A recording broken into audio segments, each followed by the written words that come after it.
के अवसर पर आप सभी को ढेरों शुभकामनाएं।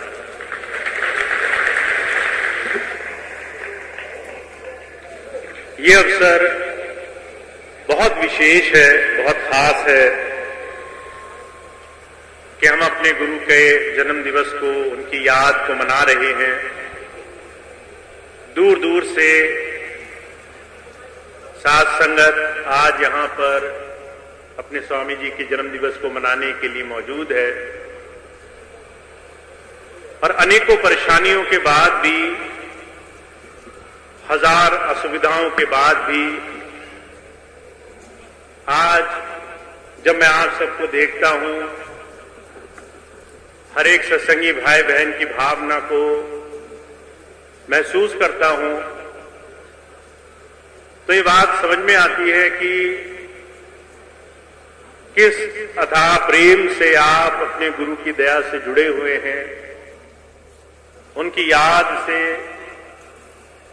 उनके जीवन काल से, उनकी दी हुई शिक्षाओं से जुड़े हुए हैं। और जिस प्रेम भाव से आज सत्संगी भाई बहन पिछले 2 दिन से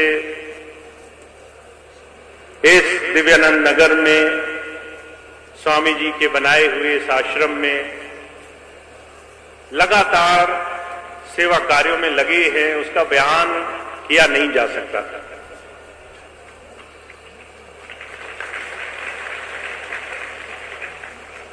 बरेली, पीलीभीत और खास तौर से भोजीपुरा के आसपास की बहुत सारी संगत, जब से ये बात सबको पता चली है कि स्वामी जी का जन्म दिवस भंडारा भोजीपुरा आश्रम में होगा, तब से ही दिन रात लग करके पूरे आश्रम में साथ संगत के लिए, दूर दूर से आने वाली स्वामी जी की प्यारी संगत के लिए ऐसी व्यवस्थाएं बनाने में लगी है, इस प्रेम भाव से लगी है, जिसका आज मैं आप सबको अपने हृदय से बड़ा आभार व्यक्त करता हूं।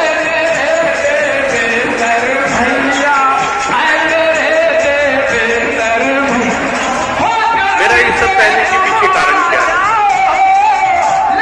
बहुत से लोग इसे एक साधारण जन्म दिवस भंडारे के रूप में देखते हैं। एक महापुरुष संसार में आया और आकर के उसने संसार में लोगों को परमात्मा की भक्ति के रास्ते से जोड़ने का यत्न किया, साधन से जोड़ा, पर जो गुरु चरणों में जुड़ गए और जिन्होंने गुरु की तमाम शिक्षाओं में एक जो सबसे ऊंची सीख है वो हासिल कर ली है कि हमारा गुरु के साथ जुड़ाव प्रेम का रास्ता है। जिसके हृदय में गुरु चरणों के लिए प्रीति है, ध्यान उनकी तरफ है, वो हर तरीके से गुरु की शिक्षाओं पे चलने के लिए अपने जीवन काल में गुरु की दया मेहर से लाभ उठाने के लिए पूरी तरह तैयार है। और स्वामी जी एक बात कहा करते हैं कि संत वो धारा होती है जो अंदर से उस घड़ी से जीव के अंग संग हो जाती है, जिस घड़ी हम उसको अपने अंतर समाने के लिए पहला कदम उठाते हैं। जिस दिन हमने गुरु से नाम लिया, गुरु की तरफ अपना कदम बढ़ाया, उनकी दया मेहर से जिस दिन हमने ये ज्ञान अपने जीवन में धारण करने का पहला कदम रखा, उस दिन से वो शक्ति हमारे अंग संग रह करके हमारी संभाल करती है।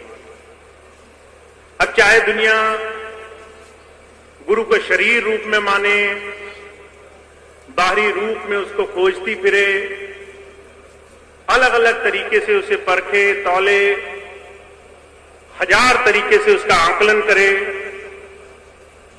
पर संतों महापुरुषों की जो मौज है संसार में, वो जीवों को अंतर गुरु से जोड़ने के लिए होती है। बाहरी रूप में तो आप संसार को देख ही रहे हैं, चारों तरफ 24 घंटे सुबह से लेकर शाम तक वही हाहाकार। किसी को तन का दुख है, किसी को मन का दुख है, जिसको सारे संसार में कहीं सुख आराम नहीं मिलता। जब उसे अंतर का एक छोटा सा रास्ता मिल जाता है, गुरु से नाम का, शब्द योग का, अंतर से ध्यान का रास्ता मिल जाता है, तब जीवन में सुख शांति आने की शुरुआत होती है। तो इसलिए ये समझना बहुत जरूरी है, गुरु शरीर नहीं होता, दुनिया के हरेक जीवों में बसती हुई वो परमात्मा की शक्ति का प्रकट रूप होता है, जो हमें हर वक्त हर घड़ी संभाल करके उसकी तरफ ले जाने के लिए आता है। संतों महापुरुषों का कोई और काम नहीं है संसार में। वो इसलिए नहीं आए कि आप संसार के सबसे धनी, सबसे प्रतिष्ठित व्यक्ति बन जाओ। वो आपको राजा नहीं बनाने के लिए आए, वो संसार के भौतिक सुखों की तरफ आपको धकेलने के लिए नहीं आए। वो आते हैं इन तमाम चीजों का महत्व समझाने के लिए। महाराज जी कहा करते थे, संतों महापुरुषों को दुनिया की तमाम चीजों की बरकत देनी पड़ती है। अपने जीव को घर गृहस्थी, कारोबार, ऐशो आराम, वो सबसे बरकता है, ताकि वो समझ सके कि इसके बाद भी उसको जीवन में सुख हासिल नहीं हो रहा। न मकान कोठियों में सुख मिला, न गृहस्थी परिवार में सुख मिला, न दुनिया के बड़े से बड़े खजानों में सुख मिला। और जिस दिन हमें ये बात समझ में आ जाती है, उस दिन गुरु का महत्व समझ में आ जाता है। महापुरुषों की मौज अंतर में उस प्रभु धारा से जोड़ने के लिए है, और उस प्रभु धारा से जोड़ने के लिए ये संत परंपरा हुजूर कृपाल सिंह जी महाराज से, फिर स्वामी जी महाराज से हमें जीवन काल में मिली। बहुत से ऐसे भड़भागी जीव हैं यहां पर जिन्हें हुजूर से नाम मिला। बहुत से आप में से भाग्यशाली जीव हैं जिन्होंने स्वामी जी से नाम मिला। मुझे जब नाम मिला तो मैं 6 साल का था।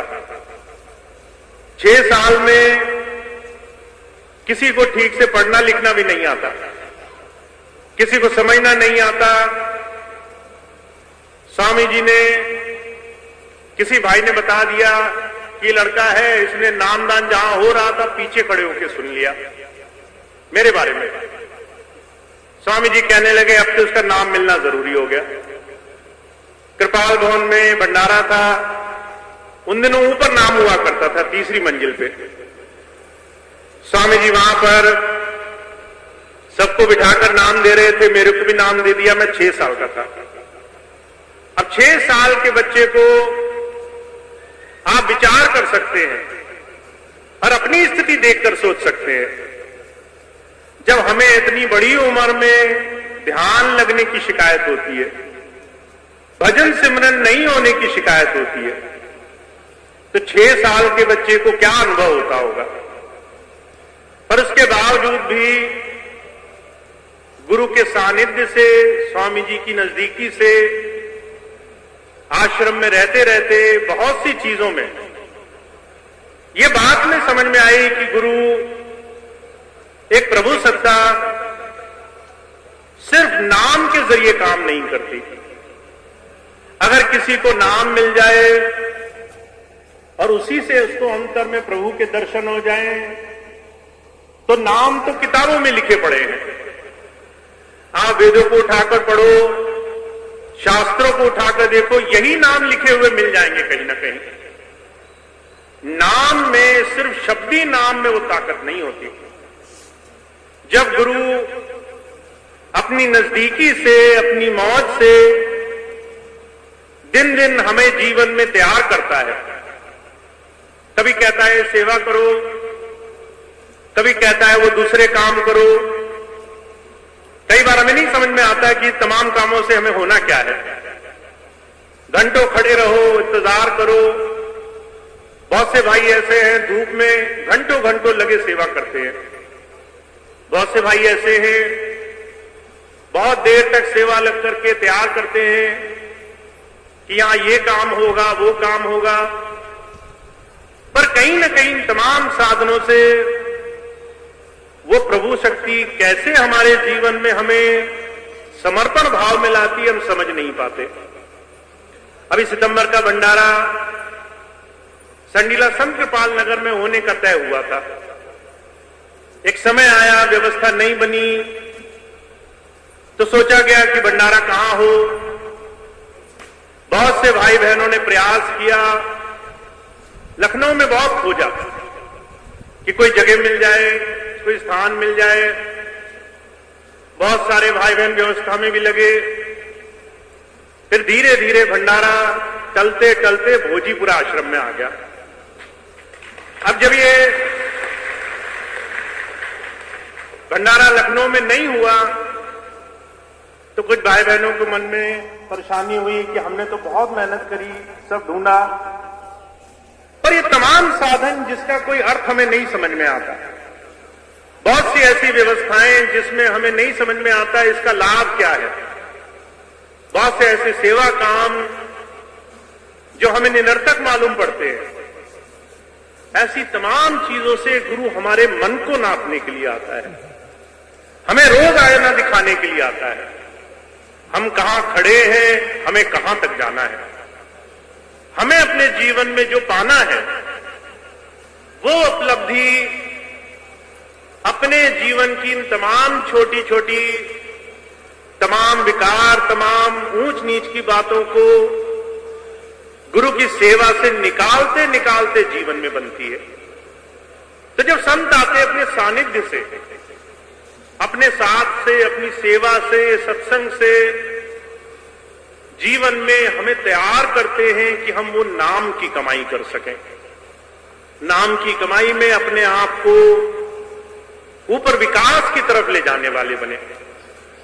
तो आप सब स्वामी जी के चरणों में जुड़े हुए ऐसे ही भाग्यशाली जीव हो जो दिन दिन रात रात गुरु की सेवा में लगे हुए हो। अभी कुछ देर पहले भाई मेरे पास आए। जब मेरे पास आए तो कहने लगे, भैया जी आप 10 साल नहीं थे, मैंने सेवा जोड़कर रखी है। मैंने उससे पूछा क्या करते हो?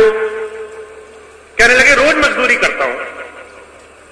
एक भाई रोज मजदूरी 100-150 रुपए कमाता होगा, उसने 10%, 10वां हिस्सा रोज संभाल के रखा 10 साल तक। और ऐसी सेवा जब मैंने उसको देखा तो मैंने 2 घड़ी आंखें बंद की। मैंने कहा स्वामी जी अगर इसकी सेवा सफल नहीं है, अगर इसकी भक्ति सफल नहीं है तो किसकी भक्ति सफल है? जो सारे संसार में गुरु को हाजिर नाजिर मानकर बैठा है, गुरु शरीर रूप में नहीं है, चारों तरफ हाहाकार मचा है, लोग सही गलत को ढूंढ रहे हैं।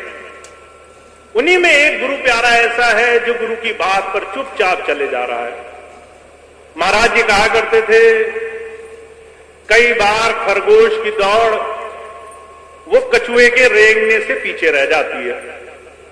अगर आप अपने आप को बहुत बड़ा मानते हो तो आपसे बहुत साधारण एक वो गुरु प्रेम में लगा हुआ जीव बहुत आगे निकल जाएगा जो सिर्फ गुरु की बात को, एक छोटी सी बात को लेकर बैठा हुआ है। और हम जो 1000 बातों में उलझे हुए हैं, दसियों वर्ष बीतने के बाद भी हमें ये नहीं पता कि आखिर में स्वामी जी कौन थे, महाराज जी कौन थे, उन्होंने क्या दिया, क्या सिखाया। हम आज भी वो पहली कतार में ABCD की बात करते हैं। तो महाराज जी कहा करते थे, महापुरुषों की वाणी बड़ी सहज होती है। साधु बोले सहज स्वभाव, साध का बोला बिरथा ना जाए। बड़ी सहज स्वभाव में महापुरुष बात करते हैं। और ऐसे संतों की बात को मन बुद्धि से परे जब आप अपने जीवन में आचरण में उतार कर देखोगे, आपको इस चीज का एहसास होगा। गुरु आपको ज्ञानी बनाने के लिए नहीं आता, वो आपको अंतर से धनी बनाने के लिए आता है। चाहे संसार में कोई कितना ही बड़ा साहूकार हो, सेठ हो, जो गुरु प्रेमी अंतर से गुरु के सामने समर्पित है, गुरु की दया में, उनकी याद में, उनकी प्रार्थना में लगा हुआ है, उनके प्रेम से अपना जीवन गुजार रहा है, वो अपने जीवन में सारे संसार से बड़ा धन, सारे संसार से बड़ी उस परमात्मा की मौज उसके जीवन में उसे प्राप्त है। इसलिए मैं बार बार आपसे एक बात कहता हूं, हमारे जीवन में हमारी प्रार्थना और हमारी पुकार सच्ची होनी चाहिए। अगर आप गुरु से आंखें मूंद करके दुनिया के किसी कोने में भी प्रार्थना कर रहे हो, वो प्रार्थना आपकी सुनी जाएगी, बजाय इसके कि आप ये सोचो कि आपको किसी बहुत बड़े बड़े बाहरी स्वरूप में उसकी भक्ति करने की आवश्यकता है। महाराज जी कहा करते थे, जब हम अकेले होते हैं और दुनिया का कोई हमें नहीं देखता, तब भी हमारी पुकार वो परमात्मा सुन लेता है, तब भी वो हमारी प्रार्थना को जाग लेता है, तब भी वो हमारे दर्द को समझ लेता है। हमारी पुकार सच्ची और पक्की होनी चाहिए, हमारी प्रार्थना दम दम उसके चरणों में होनी चाहिए। और मुझे इस बात की खुशी है, हम इस रास्ते पर चल रहे हैं। अभी पिछले दिनों जब ऐसी व्यवस्था हुई कि हमें पता चला कि हम संडीला में भंडारा नहीं कर पाएंगे, तो मेरे मन से यही बात निकली कि अगर हम संडीला में नहीं कर पाएंगे तो क्या हमें कोई रोक सकता है कि हम स्वामी जी की याद ना करें? वहां तो हमें कोई नहीं रोक सकता। तो मन से यही बात निकली कि हम रोज गुरु के चरणों में एक दीपक जलाया करें। दीपक जलाना सिर्फ बाहरी रूप है, ये सिर्फ बाहरी रूप है अगर आप इसको देखें तो, पर वो 5 घड़ी जब आप गुरु को सामने रूप में मान करके प्रार्थना करोगे, जब सबको भूल करके उनके चरणों में सिर्फ 2 घड़ी के लिए उनकी याद करोगे, जब अपनी सारी जिम्मेदारी उनके चरणों में छोड़ दोगे, जब समर्पण लाने की कोशिश करोगे। महाराज जी कहा करते थे, ऐसी लेश मात्र की आपकी कोशिश हजारों हजारों बाहरी अभ्यासों से बेहतर है। एक घड़ी आधी से पुनियाद, तुलसी संगत साथ की हरे कोट अपराध। अगर आपका जरा सा भी सच्चा ध्यान लगा है तो वो आपके लिए बड़े बड़े बाहरी साधनों से ज्यादा लाभकारी होगा।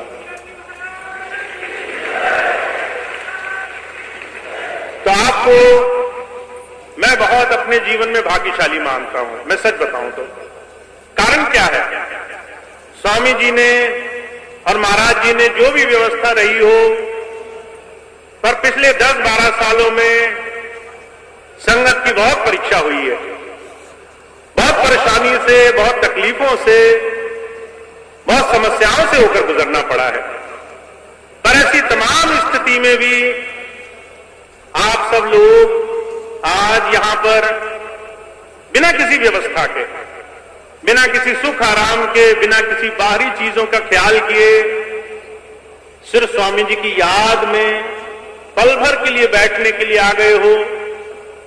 ये वो आपके दिल में, आपके हृदय में समाया हुआ गुरु प्रेम है, जिसको शायद अभी आप समझ नहीं पा रहे, पर ये वो चीज है जो आपके जीवन में दुनिया की तमाम विकारों से आपको छुड़ा कर रखेगा।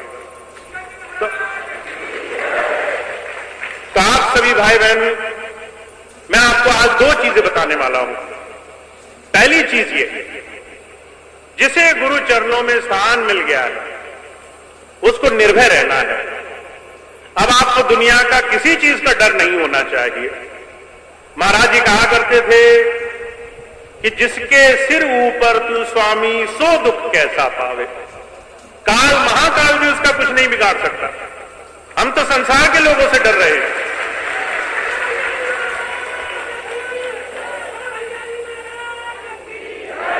जिसको गुरु की शरण मिली है उसको निर्भय रहना है, उसको हर परेशानियों से, हर एक चिंताओं से, हर एक बाहरी चीजों से बिल्कुल आजाद रहना है।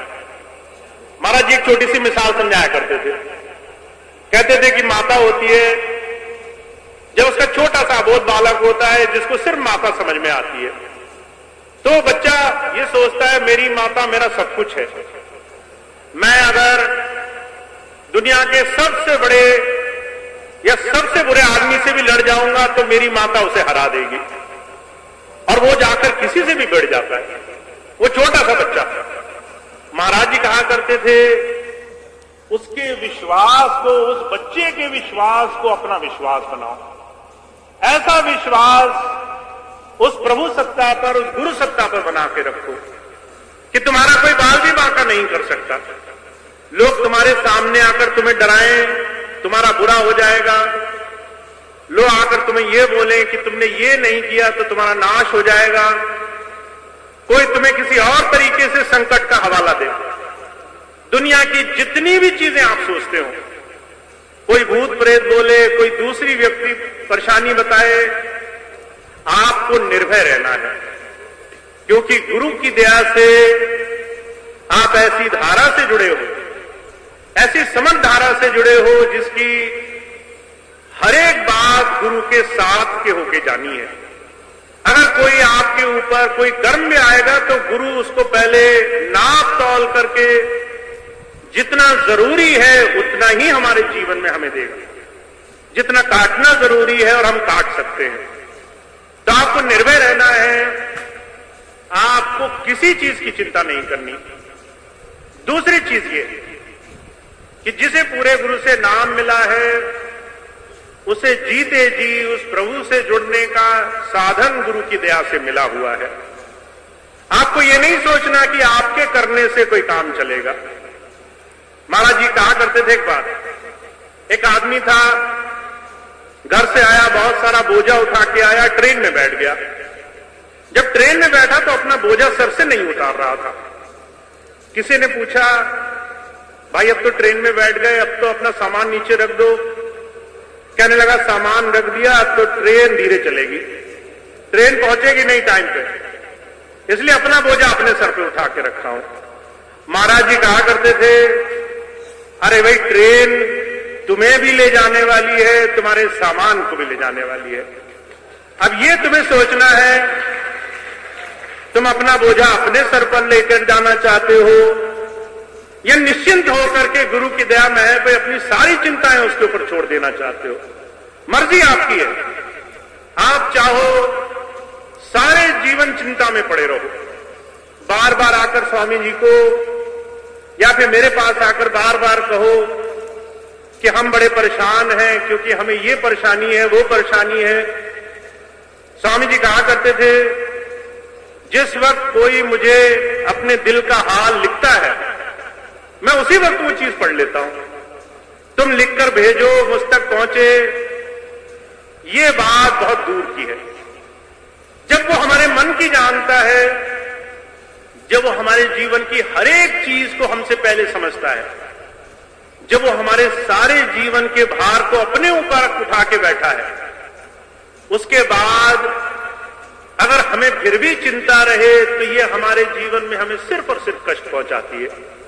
तो इसलिए दूसरी बात समझकर रखनी है कि जब हम गुरु चरणों में आ गए तो आपकी तमाम जीवन की तमाम साधन वो आपकी मर्जी से नहीं, उस प्रभु की मौत से होने हैं। आप उसमें सिर्फ निमित्त हो। कभी कभी आपको कहेंगे कि मुझे ये चीज चाहिए, वो भी काम आपके हो जाएंगे, पर करने कराने वाला कोई और है। इसलिए इन तमाम चीजों की चिंताएं छोड़ करके आपको निश्चिंत भाव से और बड़ी प्रेम भावना से गुरु की याद से, उस प्रभु की याद से रोज रोज अपने जीवन को जोड़ना है। अभी हमारे बाबूजी एक बात कह रहे थे, सत्संग और सेवा दो ऐसे साधन स्वामी जी ने हमें बख्शे हैं जिससे हम ये काम बड़ी आसानी से कर सकते हैं। जब कोई सत्संग में जाता है उस वक्त आप अपने मन से नहीं, अपने बाहरी तमाम जितना परिवेश है उसके आधार पर अपना जीवन जीते हो। अगर आप किसी निंदा, चुगली, किसी बुराई करने वाले के पास बैठे होगे तो मन उन्हीं चीजों में लगेगा, पर 10 गुरु प्रेमियों के पास बैठे होगे तो ध्यान चाहते ना चाहते गुरु की तरफ बना रहेगा। तो स्वामी जी कहते हैं कि भाई सत्संग एक बहुत आसान जरिया है किसी भी जीव को गुरु नाम से जोड़ने के लिए। फिर दूसरा तरीका सेवा का, कि आपको गुरु की कोई भी सेवा मिले, हमें वही सेवा अपने जीवन में सर्वोपरि माननी है। महाराज जी कहा करते थे, सेवा को ऊंचा नीचा, छोटा बड़ा नहीं मानना चाहिए। बहुत से भाई बहन ऐसे हैं जिन्हें लगता है कि भैया जी के सामने खड़ा होना ही सबसे बड़ी सेवा है। अगर लंगर में कोई पीछे अकेले चुपचाप गुरु की सेवा कर रहा है तो वो सेवा नहीं है, क्योंकि वहां तो गुरु जी देख नहीं रहे, वहां तो नजर नहीं पड़ रही, तो जो दूर सेवा कर रहे हैं वो बेकार है, और जो हम सामने कर रहे हैं सेवा वो सेवा है।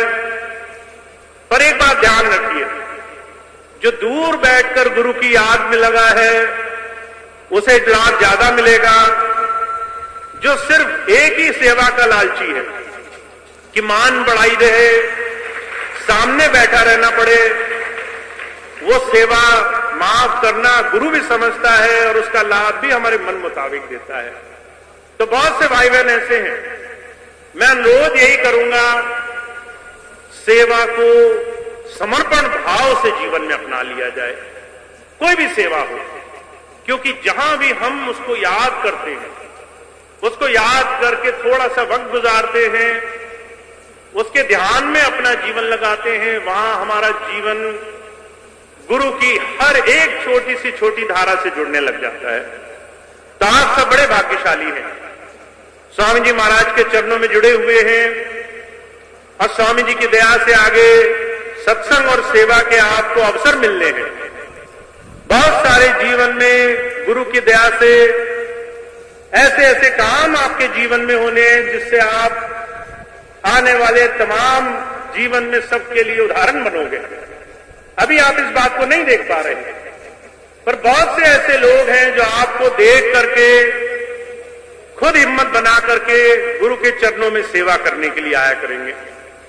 पर ये बात बने कैसे, उसके लिए हमें आज अभी इस क्षण से हर पल हर घड़ी ईमानदारी से गुरु की भक्ति के, प्रभु प्राप्ति के इस महत्व को आत्मसार करना है। हम आज में जिए, आज सेवा करें, आज सत्संग करें, आज गुरु को याद करें, फिर जब कल आएगा तो कल दोबारा देख लेंगे। जो आज इस काम को कर लेगा उसके सारे काम बन जाएंगे। जो कल पे इस काम को छोड़ देगा उसके काम फिर कल ही बनेंगे, फिर आज नहीं बनेंगे। तो इसीलिए हमें अभी से गुरु की इस सेवा को, इस बहुत बड़े सानिध्य को जीवन में आत्मसार करना है। तो ये जो बातें थी जो मेरे को आज स्वामी जी के जन्म दिवस के अवसर पर आपसे कहनी जरूरी थी। आज हम स्वामी जी के जन्म दिवस के अवसर पर आए हैं। आप सभी को, जितने भी भाई बहन आज दूर दराज क्षेत्रों से आए हैं, अभी सुबह मैंने देखा चित्रकूट तक, देवरिया तक की संगत यहां पर आई हुई है। जो पहले नहीं पहुंचे, किसी तरह से पूछते पूछते, किसी तरह से लोगों से जानते बूझते यहां तक सत्संग में आए, क्योंकि गुरु की याद में समय गुजारना है। और जब मैं ऐसे गुरु प्रेमी भाई बहनों को देखता हूं जो सिर्फ इस बात के लिए कि उनको गुरु की याद में बैठने का समय मिल जाए, तो मेरे हृदय से सिर्फ यही प्रार्थना निकलती है कि स्वामी जी हरेक उस प्रेमी को, हरेक सत्संगी को हर तरीके से समर्थ रखें, हर तरीके से उस पर दया महर बनाकर रखें, जिससे वो जीवन में सारे संसार में बहुत ही आनंद से, बहुत ही खुशी से, बड़े ही हर्षोल्लास से अपने जीवन को गुजारे। तो इतनी प्रार्थना मेरी है कि स्वामी जी के जन्म दिवस पर आप सबको बहुत बहुत स्वामी जी की दया से, उनके प्रेम से आशीर्वाद मिले, आपके हर एक संभव काम बने। जहां पर स्वामी जी चाहते हैं कि आपके जीवन में आपको बढ़ोतरी मिले, वो सारे काम बने। और जहां वो चाहते हैं कि ये काम बंद तो जाएगा पर आगे नुकसान उठाएगा, तो वहां वो अपनी संभाल भी रखें, अपनी दया मेहर भी रखें। ऐसी प्रार्थना के साथ मैं एक बार फिर से आप सबको आज के लिए स्वामी जी के इस विशेष जन्मदिवस भंडारे के लिए सभी साथ संगत को बहुत बहुत बधाई देता हूं।